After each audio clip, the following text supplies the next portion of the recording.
2007년 2월 23일 오전 9시 30분경 경기도 안산의 한 아파트 화단에서 젊은 여성이 사망한 채 발견됐다는 경비원의 신고가 들어옵니다.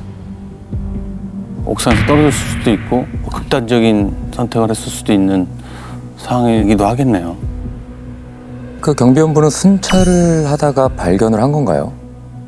아닙니다.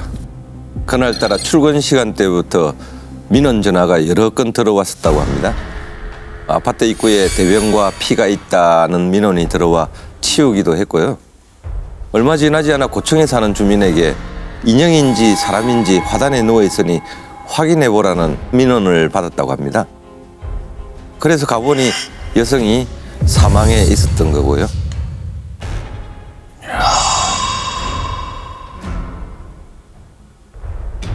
아파트 입구에 대변이랑 피가요? 아니 그런데 신고 시간이 9시 30분이었잖아요. 왜 아무도 못 본 걸까요? 화단이 좀 외진 곳이었나요? 아마 누구도 이곳에서 시신이 있을 거라고는 생각하지 못했을 겁니다. 어?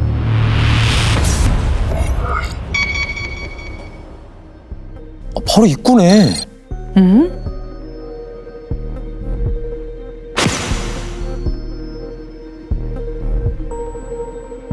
주차 바로 앞에. 어떻게 저런 곳에 사람이 죽어 있었던 거지? 그러니까요. 그런데 대체 어떻게 아무도 아침까지 모를 수 있었을까 싶을 정도로 시신의 상태가 처참한 상황이었습니다.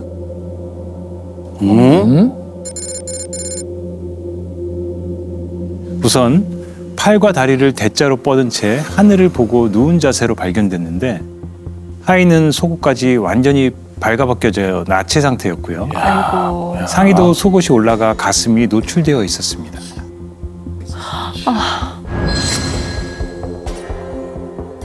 발견된 상태만 봐서는 성폭행을 당한 게 아닌가 싶은데요. 그렇습니다. 당시 수사팀도 성범죄를 당한 걸로 추정하는데요. 문제는 시신 바로 옆에 2개의 피가 묻은 나뭇가지가 발견된 겁니다. 응? 나무? 피 묻은 나무. 피묻은 나뭇가지? 피해자의 음부를 훼손한 걸로 보였습니다. 아, 뭐 이런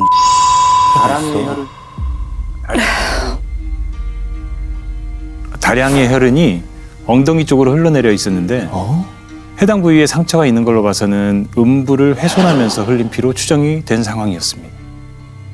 아, 이 아파트 화단에서 그랬다는 게 말이 안 되는데. 뭐 누군가가 밀어서 떨어졌을 가능성은 아예 배제한 상황인 건가요? 보통 그런 경우에는 대부분 골절이 있어야 되는데 추락으로 인한 골절은 없었습니다. 그리고 만약 높은 곳에서 떨어졌더라면 쿵 하는 소리가 크게 났을 텐데 그런 소리를 들은 사람도 아무도 없었다고 했습니다.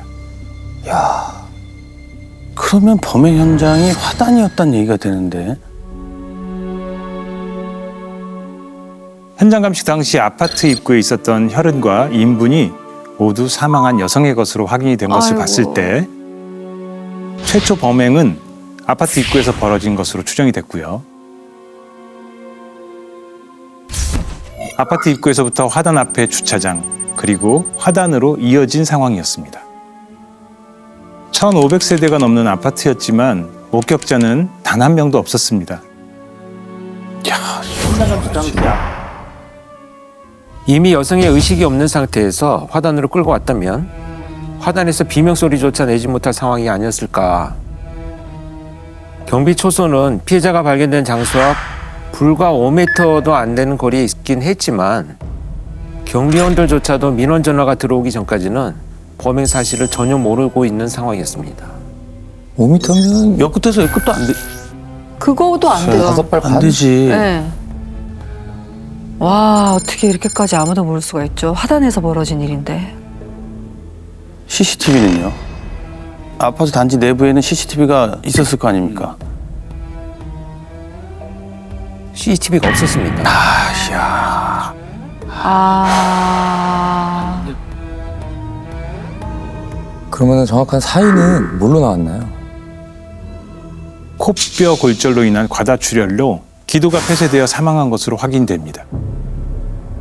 아, 막혔구나. 아, 이 폭행이 어떻게 되면은 이게 피가 기도를 넘어가다가 이렇게 막혀서 사망을. 그 이제 코뼈가 이제 골절이 되면서 다량의 피가 한꺼번에 쏟아져서 기도로 들어가게 되면 기도가 이제 막혀서 폐쇄되니까 고여 있는 거예요. 누워 있는 상태에서. 그러니까 움직일 수 있으면 본인이 뭔가 이렇게 뱉거나 할 수 있는데 몸을 쓸 수 없는 상태가 되니까 이게 기도가 막혀도 어떻게 방법을 찾을 수가 없었던 할 거지. 수가 없었던 거고. 그렇지. 근데 참 잔인하게도 여성이 누워있던 자리에 얼굴 쪽 흙이 움푹 패여 있었다고 하거든요.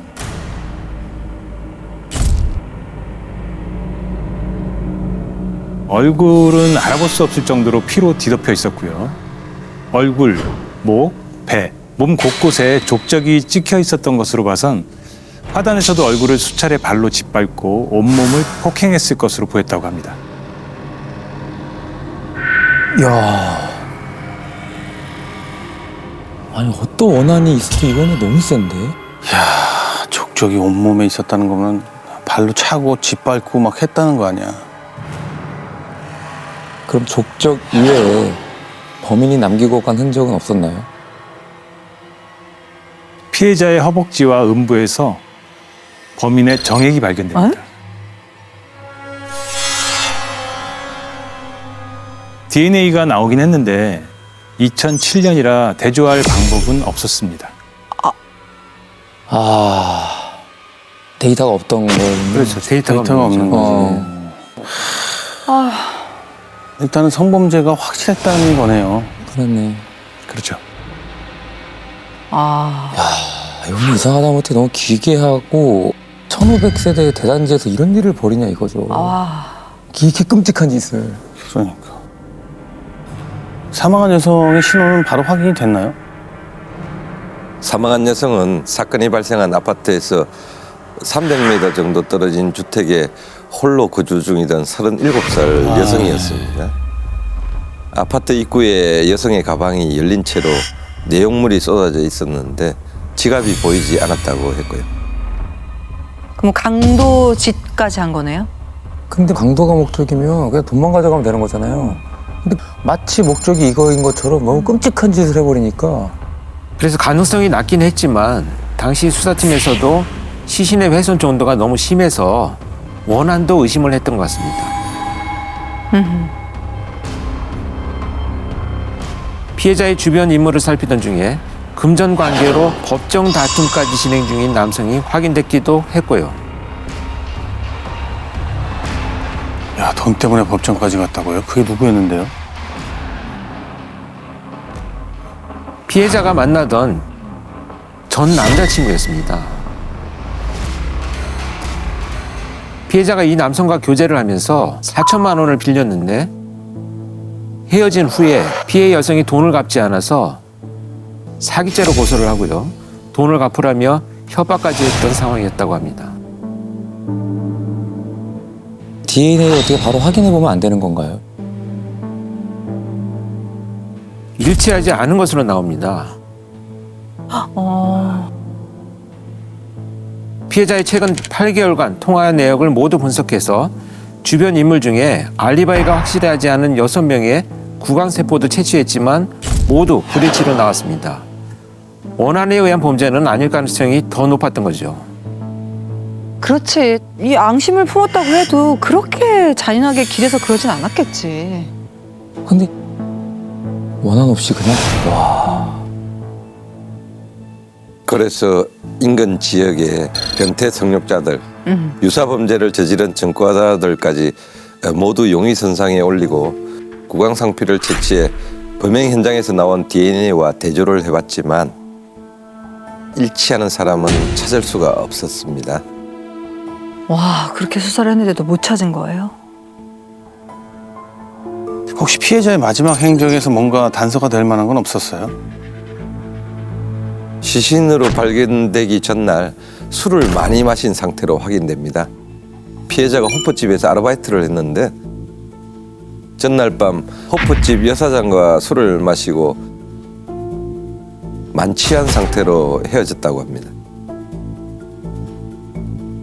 택시를 타고 집으로 간다고 한 게 마지막이었다고 하고요. 그때가 새벽 3시 20분경이었다고 합니다. 택시를 만약에 탔다면은 택시 기사님이 어디에 내려줬는지 정도는 알 수 있잖아요. 그렇죠. 택시를 찾았나요? 네, 당시 수사팀도 택시 기사가 피해자의 마지막 행적을 알 거라고 보고 개인 및 영업용 택시 기사 약 3,000명을 상대로 수사를 펼쳤지만 피해자를 태웠다는 기사는 찾을 수가 없었다고 합니다. 야, 어떡. 아, 3,000명이나 탐문했는데 못 찾을 수가 있어요? 그러니까. 근데 설마 택시 그 기사님이 범죄를 저지르고 도주한 건 아니겠죠? 아, 그치. 지금 뭐 용의자가 아예 없으니까. 그럴 가능성은 굉장히 낮습니다. 택시 기사가 범인이었다면 이동 수단이 있는데 굳이 피해자를 눈에 띄는 화단에 유기했을 가능성이 낮죠. 본인 이동산 있는데. 그렇긴 하네요. 일단 택시기사라면 이제 눈에 띄지 않는 곳에 유기했을 수 있는 충분한 수단이 있으니까. 그렇죠. 혹시 택시를 탄 것 말고 마지막 행적이 확인된 건 없었나요? 있었습니다. 피해자의 통화 내역을 확인해 봤더니 피해자가 택시 탑승 직후인 새벽 3시 24분경에 누군가에게 2차례나 통화 시도를 했던 것이 확인되는데요. 오. 통화를 한 상대한테 확인했더니 피해자와 그날 만나기로 약속이 돼 있었다고 합니다. 약속이 있었다고. 그 새벽에? 그 3시가 넘은 시간에? 그 남자는 누구였는데요? 호프집 단골 손님이었는데요. 일을 마치는 시간에 만나자고 했는데 연락이 없어서 그 손님은 그냥 자버렸다고 했습니다. 뒤늦게 전화가 온 걸 확인하고 여성에게 전화를 걸었지만 여성이 전화를 받지 않았다고 했고요. 그때 시각이 새벽 4시경이었다고 했답니다.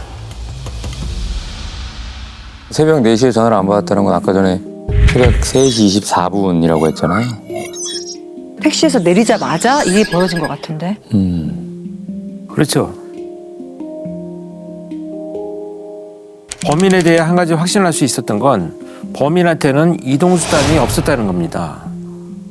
만약 차가 있었다면 차 안에서 성범죄나 폭행이 이루어졌을 텐데 야외에서 모든 범죄가 이루어진 걸로 봐서는 아마 차가 없을 가능성이 매우 높았습니다. 근데 그렇다는 거는 범인이 걸어서 갈 정도의 인근에 살고 있을 수도 있다는 거 아닐까요? 그렇죠. 그래서 당시 수사팀도 범행 현장을 기준으로 아파트 인근 탐문에 주력을 했습니다. 그런데 피해자의 지갑이 회수됩니다.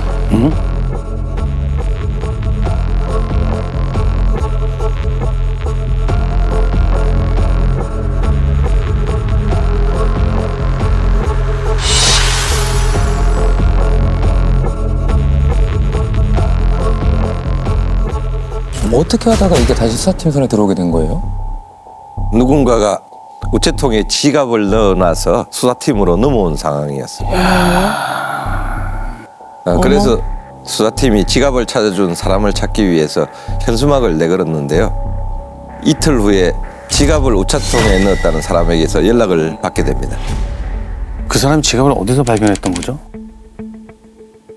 범행 현장이었던 아파트 단지를 벗어나자마자 주택가 방향으로 가는 건널목이 있었는데 그 건널목 전봇대에 설치돼 있던 생활정보지함에서 지갑을 발견하고 우체통에 넣은 거라고 했습니다.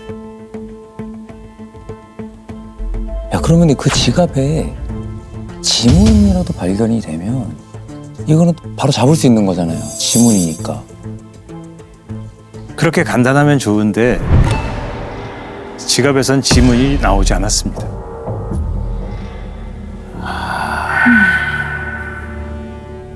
그럼 지갑도 단서가 되지는 못했다는 거잖아요. 아닙니다. 이게 아주 결정적인 단서가 됩니다. 어떻게? 그동안 집중 수사했던 지역에서 벗어나 주택가 단지를 뒤지기 시작을 한 겁니다. 그러니까 다시 말해서 수색 지역이 바뀐 거죠. 아, 그러니까 수사의 범위가 달라진 거네요. 그렇습니다. 아니 근데 이게 인근의 유사 성범죄 전까지 하면 뭐 변태 성욕자도 다 뒤졌다고 했잖아요. 그 직계인에 일치하는 사람이 없었던 거잖아요. 그렇죠. 근데 전과자나 변태 성욕자가 아닌 평범한 사람이 범행을 저질렀을 가능성도 있었으니까요. 수사 대상까지 넓혔던 겁니다. 수사 범위뿐만 아니라 그 대상자까지. 야, 그럼 그 주택가, 그 범위에 있는 사람들의 DNA를 모두 확보한 건가요? 아, 그건 아닙니다.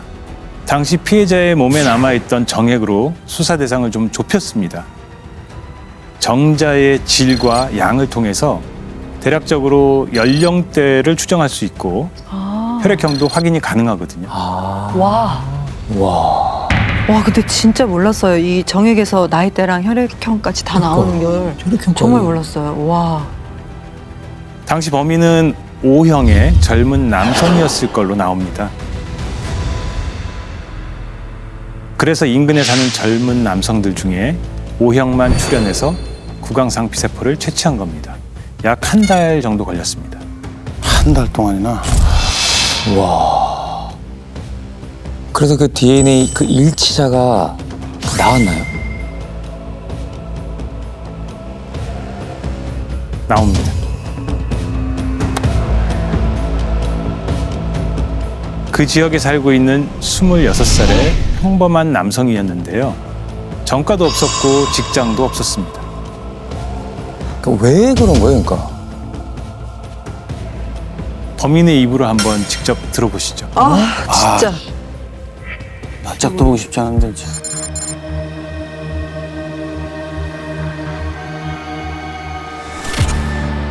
저도 그때 술이 좀 취했었고 여자분을 보고 저도 모르게 돈이 필요가 나머지 따라 올라가게 됐습니다.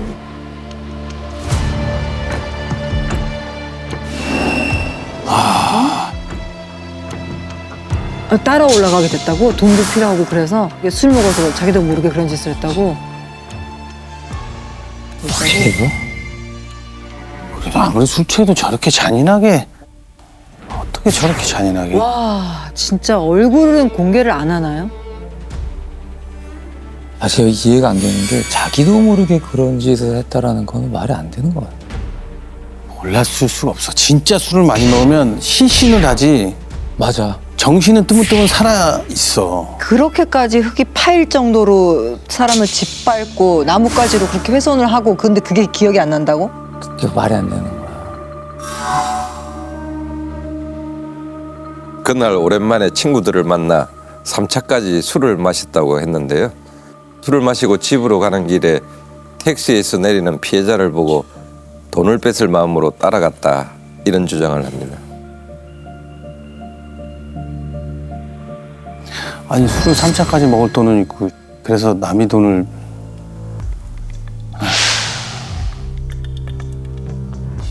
얼마로 훔치려고 도대체 사람까지 죽인 거라고 합니까? 범인이 훔친 돈은 32,000원이었어. 여자친구에게 쓸 돈이 필요했다고 했고 32,000원 훔치려고 여자친구도 있었네. 여자친구는 괴물을 만나고 있었네. 여자친구가 제일 위험했네. 괴물을 만나고 있었어. 너무 화가 난다.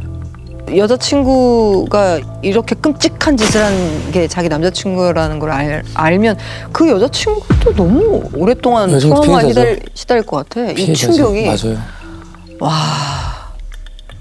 근데 왜 저렇게까지 성폭행을 하고 살인까지 저질렀는지 저는 왜 그런 겁니까?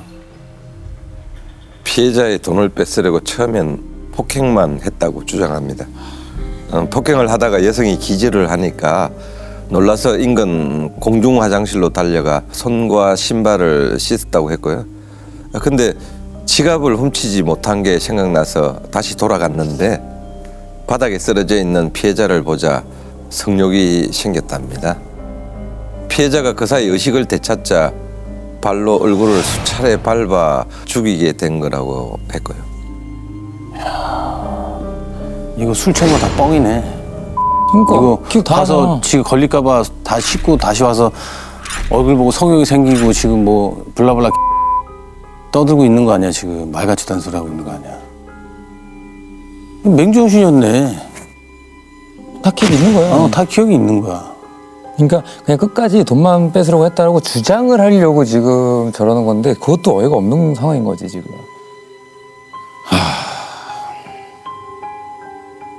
그 나뭇가지로 왜 그런 거라고 합니까? 그 더러운 입으로 뭐라고 합니까? 이 범인은 피해자한테 자신의 정액이 남아있을까봐 훼손했다라고 주장을 하고 있습니다. 안 해.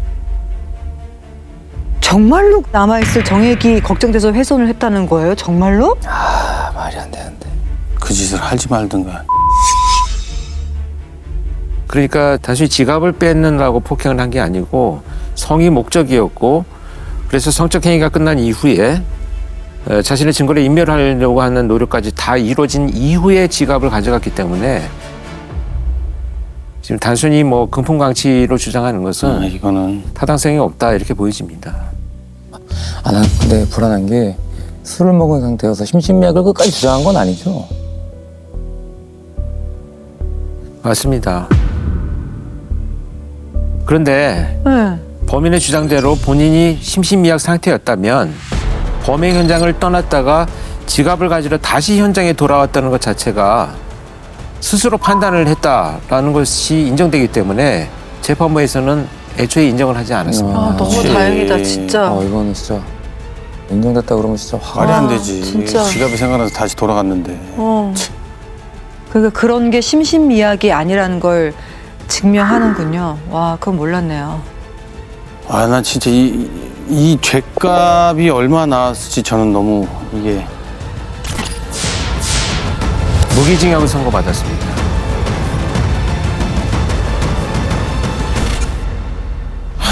할 수 있는 거는 뭐. 야, 근데 형사라는 직업은 못할 것 같아. 나도 옛날에 경찰하는 게 꿈이었었는데 이 끔찍한 상황을 보면서 매번 그 현장에 간다는 게 쉽지 않죠. 말로 들어도 지금 얘기만 들어도 지금 허리 뼈가 아플 정도로 너무 잔인해서. 안정환 씨가 그 형사는 못하겠다고 했던 이유들이 사실은 또 형사를 할 수 있게 하는 이유이기도 합니다. 즐겨봐 이 채널.